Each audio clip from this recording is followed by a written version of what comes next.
Hi, I'm Nikki from the Fabulous Life Builder, and I'm here to help you build your most fabulous life. And today we are going to talk about exactly how does anxiously attachment styles form. Did I say that funny? How anxiously attached styles form. Anyways, if that sentence didn't make sense. How do people become anxiously attached? What is the cause of it? Now, if you're not familiar with what attachment style is, basically in a quick nutshell, it develops usually from an early age based on, events and how your caregivers treated you as a child.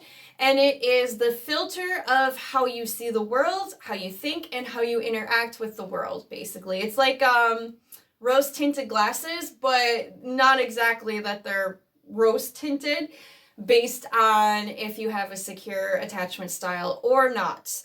And if you have any more questions on attachment styles or what attachment style is, please leave comments down below and let me know, and I will be more than happy to make a video discussing that. I am an integrated attachment style coach, so it's kind of my thing. All right, so into the content. What does cause anxiously attached people? The first thing I'm going to say is inconsistency in their childhood. Or, you know what, it could be inconsistency even later on in their life as well. Well, most of our attachment style does form at a very early age based on, our caregivers and what happened around us. Your attachment style definitely can change as an older adult too, depending on, again, repetition of certain events. So, I could fully get into the whole, neural pathways and repetition if you would like, but I'm trying to keep this video not so long. But let me know if you do kind of want to hear about that stuff. Feedback is appreciated. Just let me know. So, inconsistency in childhood. And this might not necessarily be purposely done on the parents' side either. It could be something as simple as, the parents, or at least one parent or caregiver, if they were raised by, a grandparent or an aunt or an adoptive family member, or, adoptive parent in general. Maybe like they try their hardest to be attentive to the child and the child's needs, but they work a lot. So they're not always around because of their work schedule. And the child, can perceive this as an abandonment in some senses, like, oh, I can't trust that they're always going to be there for me and that they're always going to comfort me, because one day my parent is there and they're loving and they're helping me out in life. They're paying attention to all of my needs and my emotions, but then they may not be there tomorrow. They might, but maybe not. And there's the inconsistency, and the child may not exactly know what to expect. So, and it could even be like their caregiver is battling an illness, whether it's physical or mental. And some days they feel great and they're able to play with the child and, attend to the child's needs when they're sad or hungry or sick. But then there's other times where the parent feels sick. They're battling their own health issues or their own mental issues, and it makes them unable to be there for the child. So the child doesn't know or can't trust that the parent is going to be there or not be there for them. They don't actually know, and there's that inconsistency that's built. So, and that's where you get to the point of the child has either actual abandonment or perceived abandonment. Because it doesn't actually have to be abandonment. It could just be that the child perceives the abandonment is happening. And that's usually what goes on with the inconsistency, is when the parent is there and the child clings to that and is like, yes, my needs are being met, things are going great, but then the parent isn't there. And the child kind of perceives that as an abandonment. Like, oh, they're suddenly not there now. Or it could be a legit abandonment where maybe the caregivers are going through a divorce and one parent moves out or just disappears or leaves. Or, maybe even the child has ended up in foster care even because they put the child up for adoption. And especially for kids that have gone through the system and have bounced from, family to family, there's that inconsistency, and they don't know if the foster parents are going to accept them or take them in. And that's when the perception of abandonment, well, in that case, I don't even think it's a perception of abandonment. They are being abandoned. So these inconsistencies in the abandonment leads to these emotional core wounds that they have where, why was I abandoned? Why was my parents not attentive to me this day? And then they were that day, and then they weren't this day again. And especially little children, they are completely reliant on their caregivers, and they can't really fully understand from an early age what is happening, so they take it very personally. They don't understand that what is happening to them isn't necessarily their fault, and it's their caregivers' own problems, and their caregivers, can't deal and handle them, and they're projecting it onto the kid. And, even when they grow up as an adult, they still have a hard time seeing that it was more of the parents' issues and not their issues. So they get a lot of, why did they abandon me? Or why today can they not play with me? Or why are they shutting me out? And they get a lot of like, I'm bad. Did I do something wrong? And these are wounds that definitely they will carry with them for all the way into adulthood, and it becomes very hurtful, and it stings. And it causes a lot of issues. And also, they start getting really in tune to emotions, because even though they have to self-soothe, but they're not necessarily good at it.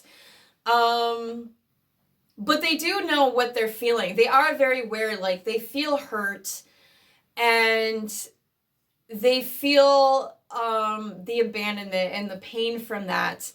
And it definitely affects how they are, how they attach to other adults as they get older, or even, as children, as they're carrying around these wounds of, I am bad, I'm defective, those must be the reasons why I was abandoned, and I'll probably be abandoned again if, I continue to be bad, and I continue to be wrong and defective.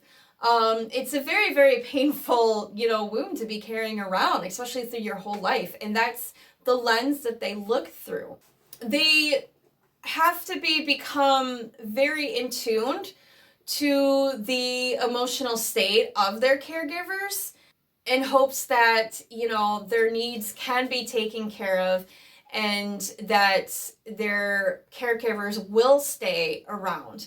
So they will start people pleasing, and they will do anything that they can to make their caregivers happy.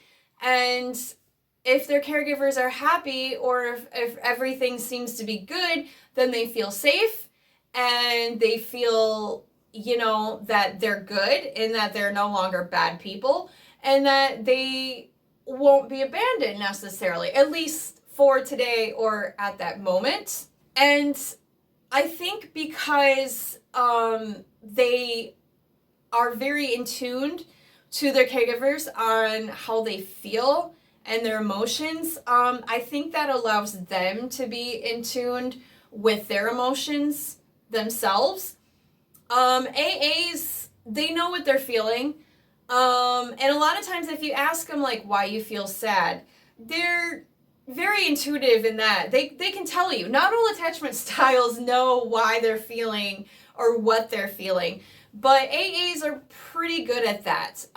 They're pretty good at being very aware of their emotions. And I do think this is caused by they have to be very aware of their caregivers' emotions. And being a people pleaser, basically, in order to stop the abandonment and try to gain some sort of consistency. They become clingers because of that. And that's mostly, again, because of the fear of abandonment. They can develop very likable traits and they can seem very warm. And this all stems around basically the fear of being abandoned and, the inconsistency of, is the person going to stay? Is the person going to leave?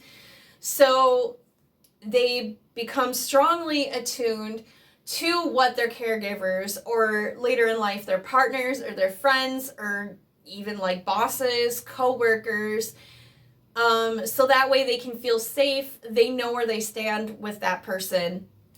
And they focus basically externally, and they try to get all their validation through other people and not through themselves. They're not very good self-soothers at all. They don't like being, with having to, they don't like having to sit with themselves and having to self-soothe.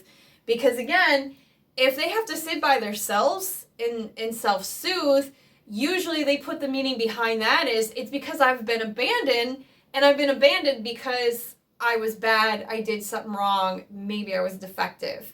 So they really don't like that at all.